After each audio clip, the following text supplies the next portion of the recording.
रघुराज प्रताप सिंह उर्फ राजा भैया आज शाम उन्होंने अपने कार्यकर्ताओं की पार्टी के जो कार्यकर्ता हैं पदाधिकारी हैं उनकी एक मीटिंग बुलाई है कुंडा में, जो उनका राजभवन है, राजभवन बेंती कुंडा विधानसभा के अंतर्गत जो आता है।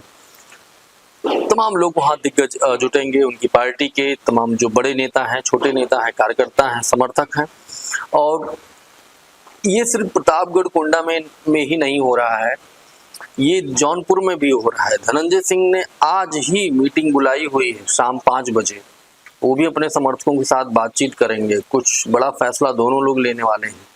लेकिन इस वीडियो में हम लोग बात करेंगे सिर्फ रघुराज प्रताप सिंह उर्फ राजा भैया के लिए कि आखिर रघुराज प्रताप सिंह राजा भैया क्या फैसला लेने वाले हैं और कौन, क्योंकि अभी तक जितने भी उनके इंटरव्यूज वगैरह आए हैं, हाल फिलहाल 1-2 दिन में जो आज तक में उनका एक इंटरव्यू आया था जिसमें बार बार जो पत्रकार हैं पूछ रहे थे क्या फैसला लेने वाले हैं, तो उन्होंने कुछ ऐसा बताया नहीं है। लेकिन उन तमाम विकल्पों पर हम लोग बात करेंगे, आखिर राजा भैया कहाँ जाएंगे, क्योंकि अभी 2 ही दल हैं, एक इंडिया गठबंधन है, मतलब इंडी गठबंधन जिसको अगर सही से बोला जाए तो, और दूसरी तरफ है एनडीए जो बीजेपी के पूरा अपना दल है, बीजेपी है, तो भारतीय समाज पार्टी है, खासतौर पर उत्तर प्रदेश में। तो इन्हीं 2 दलों के बीच में पूरा मुकाबला है, किसका समर्थन करेंगे या न्यूट्रल हो जाएंगे, बोल देंगे समर्थकों के साथ भैया अपने अपने हिसाब से आप लोग देख लो। क्या कुछ होने वाला है इस वीडियो में, इसी पर हम लोग बात करेंगे। 4 चरण का मतदान खत्म हो गया है, 5वें चरण की तैयारी शुरू हो गई और इस 5वें चरण में उत्तर प्रदेश की 14 लोकसभा की सीट है, जिस पर 13 लोकसभा की सीट पर बीजेपी का कब्जा है। 1 सीट आई थी कांग्रेस के खाते में, रायबरेली, और इन 14 में से 7 सीटें ऐसी हैं जहां पर जीत का जो मार्जिन है काफी कम था, और उसमें से 1 सीट है कौशाम्बी। कौशाम्बी में लगभग 40-40 हजार के आसपास बीजेपी ने जीत हासिल की थी। विनोद सोनकर जो भारतीय जनता पार्टी में वर्तमान में दिग्गज नेता हो गए हैं, बड़ा पद है उनका कब्जा है। इस बार काफी मुश्किल में है वो, मुश्किल में इसलिए भी पिछली बार जो जनसत्ता दल लोकतांत्रिक के जो पार्टी के राष्ट्रीय महासचिव शैलेंद्र कुमार, जो इस लोकसभा सीट पर सांसद भी रहे हैं और जनसत्ता दल लोकतांत्रिक के वो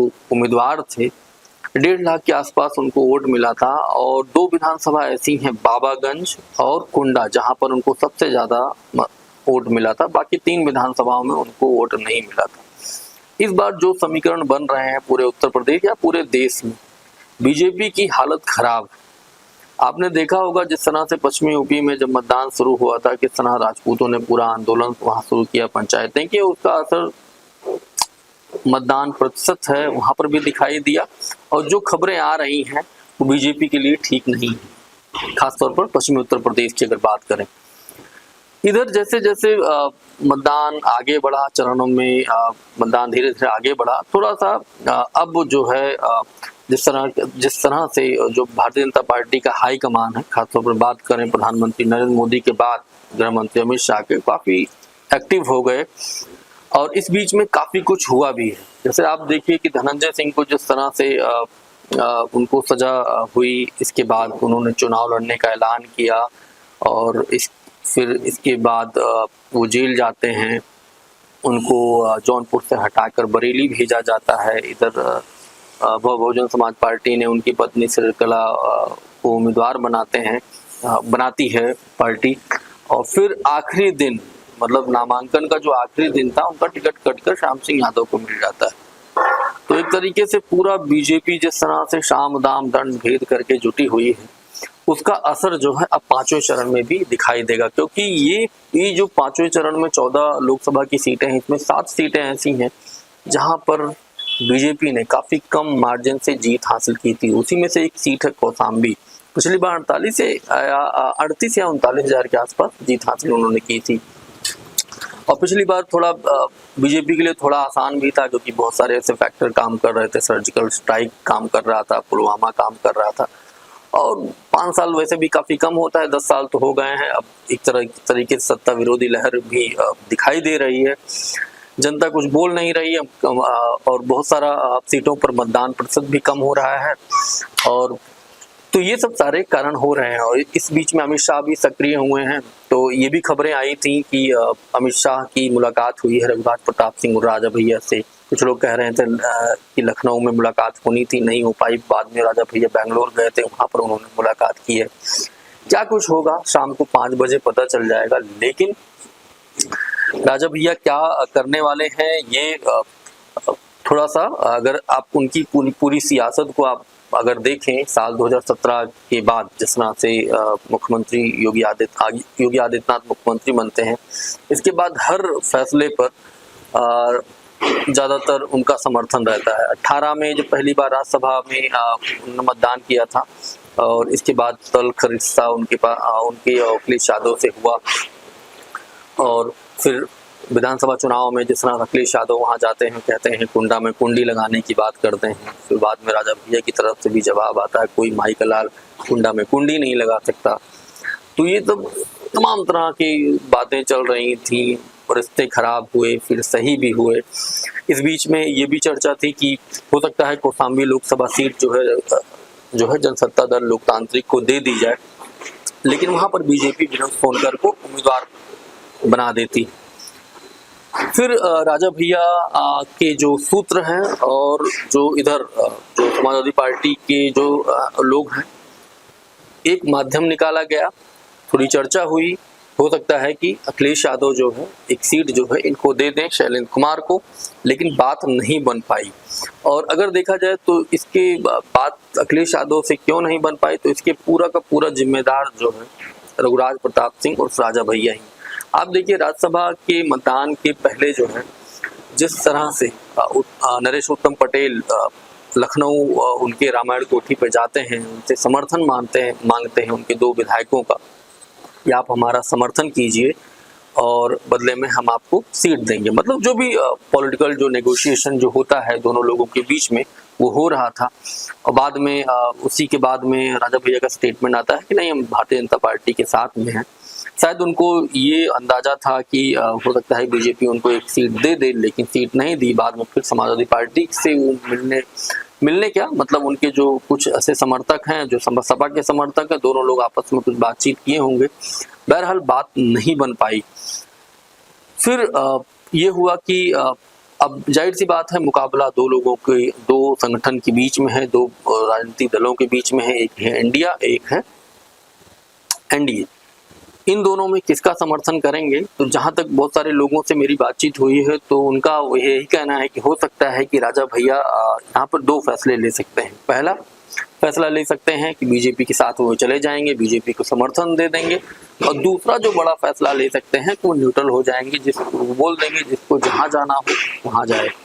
सवाल ये भी है, कुछ लोगों से मेरी बातचीत हुई तो उनका कहना है कि राजा भैया के पास विकल्प क्या है। तो जाहिर सी बात है अब उनके पास एनडी गठबंधन तो विकल्प उनके पास है नहीं, विकल्प उनके पास 2 हैं, या तो बीजेपी के साथ में जाएंगे या तो फिर न्यूट्रल हो जाएंगे। और न्यूट्रल होने से ये भी हो सकता है कि बीजेपी को बहुत नुकसान होने वाला है, क्योंकि जिस तरह से अवध पूर्वांचल का पूरा माहौल बना हुआ है और आप देखें कि राम मंदिर का भी बहुत ज़्यादा कोई असर नहीं है। जैसे अगर आप बीजेपी को अगर वोट देते हैं तो उसमें सिर्फ एक ही फैक्टर नहीं है कि आपने राम मंदिर बनवा दिया है, उसमें बहुत सारे फैक्टर काम करते हैं। कोई भी जैसे अगर आप सपा को भी वोट देते हैं, जरूरी नहीं है कि सपा समाजवादी ही हो, यही सोचकर आप वोट दे रहे हैं। बहुत सारे फैक्टर काम करते हैं। किसी आदमी को अगर किसी राजनीतिक दल का समर्थन करना है तो कोई एक फैक्टर नहीं होता है, मोटे तौर पर इसको देखा जाए। बाकी आखिरी समय पर जो कुछ भी चीजें होती हैं चुनाव मतदान के 1-2 दिन पहले, उस पर भी निर्भर करता है, लेकिन बहुत ज्यादा उस पर नहीं होता है। मतलब 2-4% ही मतदान प्रभावित होता है, बाकी नहीं होता है। पहले से ही लोगों का डिसाइड रहता है भैया किसे वोट देना है। तो इन 14 सीटों में से 13 सीटों पर बीजेपी का कब्जा है। 7 सीटें ऐसी हैं जहां पर बहुत ही कम मार्जिन से जीत हासिल हुई थी। उसी में से एक सीट है कौशाम्बी, जहां पर 38 से 39 हजार से विनोद सोनकर जो भारतीय जनता पार्टी के उम्मीदवार हैं, दिग्गज नेता हैं भारतीय जनता पार्टी को, उन्होंने जीत हासिल की थी। अगर संबंधों की बात करें, उधर समाजवादी पार्टी की तरफ से जो इंजीत सरोज के जो लड़के हैं अभी बाहर से विलायत से पढ़े ओढ़ के आए हुए हैं, उनको टिकट दिया है। तो मुकाबला थोड़ा है वहाँ पर काफी टफ है, सपा के लिए भी भाजपा के लिए भी। अब राजा भैया जिसको चाहेंगे, अगर राजा भैया न्यूट्रल अगर होते हैं, न्यूट्रल हो जाएंगे तो हो सकता है, क्योंकि उनके जो संबंध है इंद्रजीत सरोज से ज्यादा खराब हो।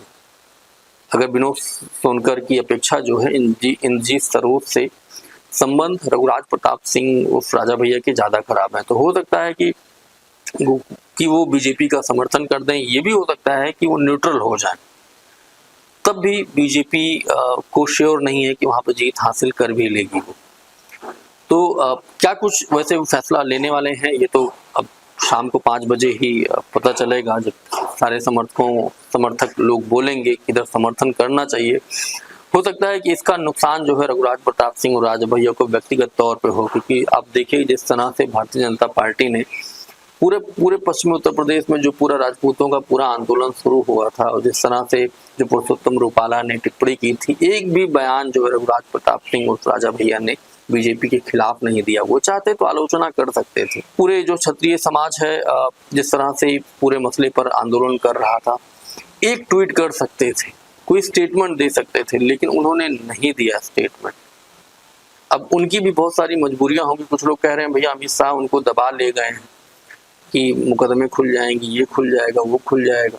तो इन तमाम तरह से बातें चल रही हैं। क्या कुछ होगा शाम को 5 बजे ही पता चलेगा। तब तक आप देखते रहिए शैलेंद्र सिंह लाइव। बहुत बहुत शुक्रिया, धन्यवाद।